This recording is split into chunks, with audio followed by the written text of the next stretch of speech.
Allô Europe 1. Les 3 infos santé.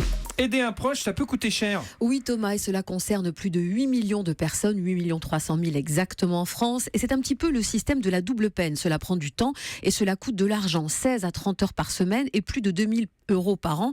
Ouais. Et on ne compte pas les congés sans solde qu'on va devoir poser. Alors le Parisien, qui consacre ce matin son dossier société aux aidants, nous rappelle quelques chiffres. 4 ans et demi, c'est la durée moyenne pendant laquelle les aidants aident un membre de leur famille. Ouais. Et dans la plupart des cas, ils s'occupent seuls de leurs parents. Tous, sans exception, souffrent d'un manque de reconnaissance. Les explications de Florence Leduc, la présidente de l'Association nationale des aidants que j'ai contactée pour vous ce matin. La question qui nous est donnée à résoudre, c'est comment concilier sa fonction d'aidant à un moment donné de sa vie avec les autres domaines de la vie, sans transformer le proche aidant en intervenant professionnel, infirmier, kinésithérapeute, etc. Le moment est venu, effectivement, de poser cette question sur la table comme une question sociétale et pas forcément une question accompagner la souffrance des gens. Alors si vous êtes dans cette situation et que vous êtes un petit peu dépassé, vous pouvez contacter l'Association française des aidants. Thomas, leur site, il est super bien fait. En 2 mois, elle a perdu 250 kilos. Oui. Eman a perdu la moitié de son poids. Elle partait de 500 kilos. Alors, vous vous souvenez de son histoire? Eman a 37 ans, elle est égyptienne, c'est la plus grosse femme du monde. Un titre dont elle se passerait bien, 500 kilos. Elle vit recluse dans sa chambre qu'elle n'a pas pu quitter depuis 25 ans. Ouais. Son histoire a fait le tour des réseaux sociaux et a fait réagir une équipe de médecins à Bombay. Alors, Eman est arrivée à Bombay en avion, spécialement affrété et aménagé pour elle. Elle a subi une intervention chirurgicale associée à un régime alimentaire liquide.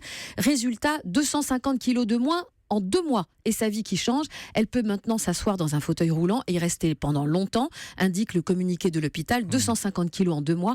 Elle n'est plus la plus grosse femme du monde. Son record a changé de catégorie. Gérald. Et on imagine les problèmes cardiovasculaires derrière, parce qu'un des facteurs de risque majeur, c'est l'obésité. Ça joue sur le cœur, bien sûr, et y compris quand on perd du poids. C'est-à-dire que ça va dans un sens quand on en prend, mais aussi quand on en perd de manière brutale comme ça. Et puis cette dernière info, Isabelle, déclarée morte par un médecin, elle revient à la vie entre les mains de la police. Le médecin du SAMU avait déjà signé son certificat de décès à 18h10 précisément.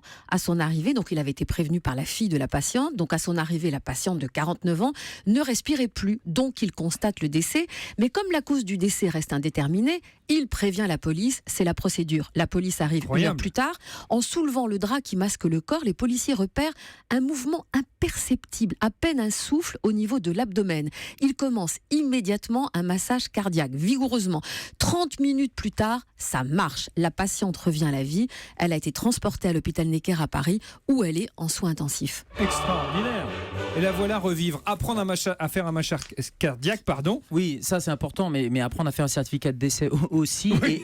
Et non, mais j'ai une pensée pour le confrère, parce que c'est ma hantise systématiquement à chaque fois que je signe un certificat, parce qu'il n'y a pas un critère absolu, c'est plusieurs critères, la perte de conscience, l'absence de respiration, il n'y a pas de pouls. D'ailleurs, le mot croque-mort, ça vient à l'époque, c'est une des légendes, ils croquaient l'orteil du mort pour voir s'il se réveillait pas.